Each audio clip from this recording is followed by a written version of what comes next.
So not only is this pea supposedly leafless, no leaves, but it also doesn't require trellising because of its unique tendril growth, which apparently allows the plant to hold itself upright. You know, when I first saw these seeds online and I read the description, I must admit I had this waft of bull manure in the air. But then I thought to myself, you know what? Like peas in a pod, I just have to try them. G'day, I'm Mark from Self Sufficient Me, and I grew this leafless, no trellis required variety of pea, and this is my results. Let's get into it.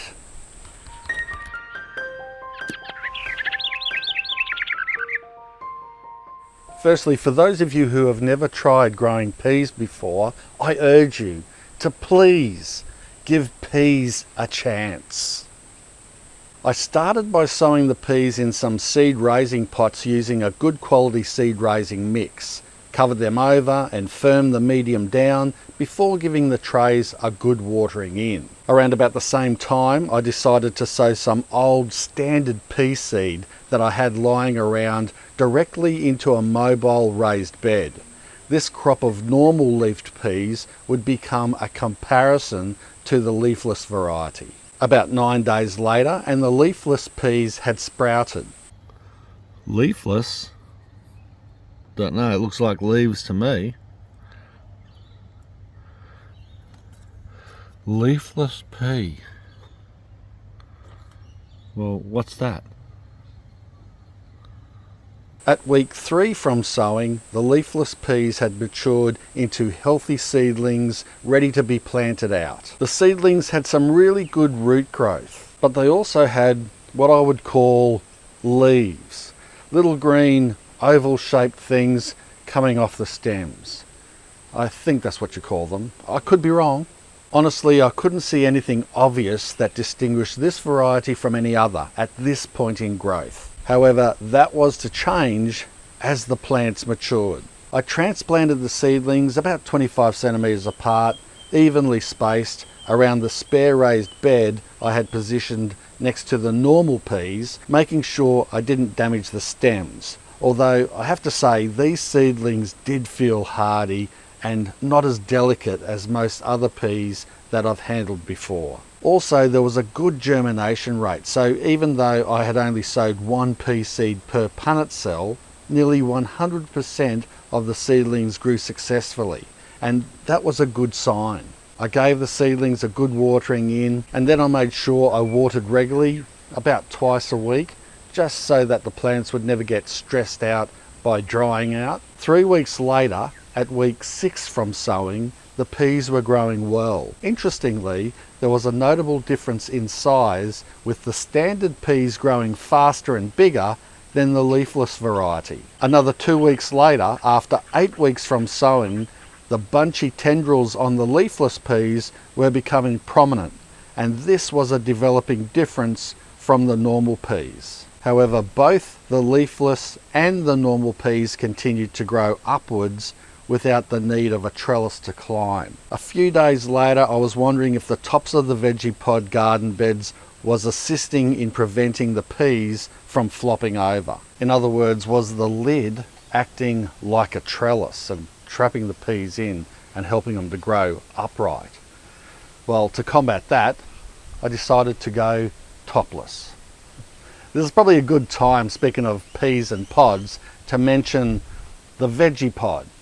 Now, I'm not sponsored by VeggiePod, and I purchased these veggie pods myself. You might have seen them, they've been around a long time now. I wanted a raised bed to grow in this area that was raised but was also movable and allowed water to run underneath freely without creating a drainage problem in front of our shed. For years we've had a drainage issue in front of our shed with the water washing down from the driveway and running into the shed, but we got that all fixed up in our latest reno, and the last thing I wanted to do was put in raised beds that blocked water and made it pool up again and ruined all that good work. I've been trialling these veggie pods since May last year.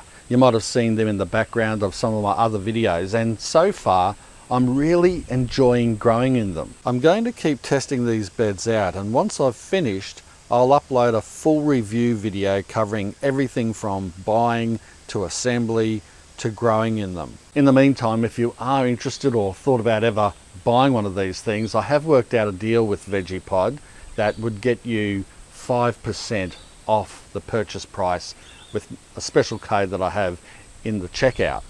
Now, I also have to mention that I worked out this affiliate deal with VeggiePod, and that means that I also get a small commission on that purchase. So just to be upfront with that. But what do you call 2 peas in a pod? PP.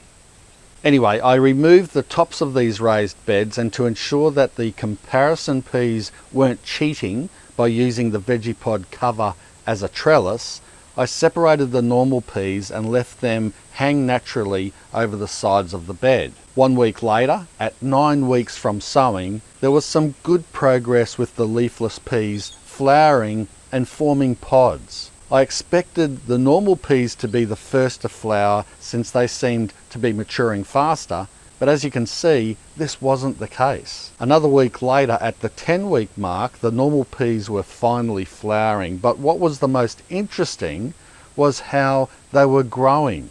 The normal peas had picked themselves up from the flop and were growing upwards. If you compare them to the leafless peas, there's not much difference, and I was surprised to see how well the normal peas supported themselves without any trellis. This is important because if the peas, the fruit of the pea plant, the pods, touch the soil, they can either get eaten by pests like slugs and snails, but also touching the ground they get fungal diseases and rot.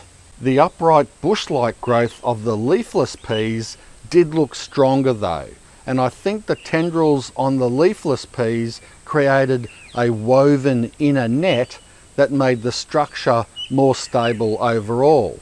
I did taste the peas and the pods, even though they were mainly a shelling pea. If you eat them young, they were really good and sweet.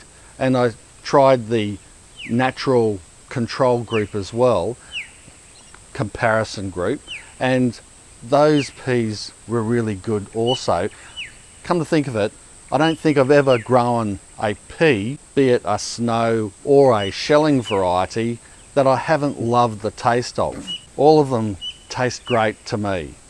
Now, what's the difference, speaking of eating, what's the difference between mashed potatoes and pea soup? Well, anyone can mash potatoes. At 12 weeks, we had a run of non-stop rain and humid weather, and the peas withstood the moderate winds and constant moisture surprisingly well. But by the 4th month, both pea crops had succumbed to disease and normal end of life.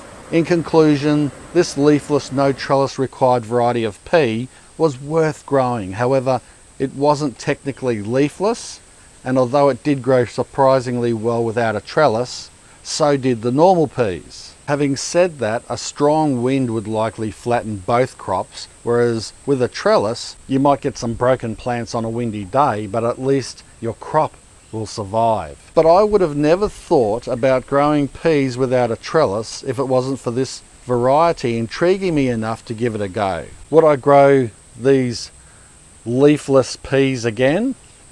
Yes, I think so. I really like them. They're a compact grower, which is good. They produce a lot of pods, which is another tick. They're very disease resistant, which is really good, especially for a pea plant. Although I have to say they died off pretty much the same as the normal comparison crop did. I've been collecting the seeds. I'll definitely be growing them again. Why not? Big thumbs up from me. If you like this video, please give it a big thumbs up. Also, share the video around, subscribe to the channel if you haven't already. Thanks a lot for watching. Bye for now. Cheers.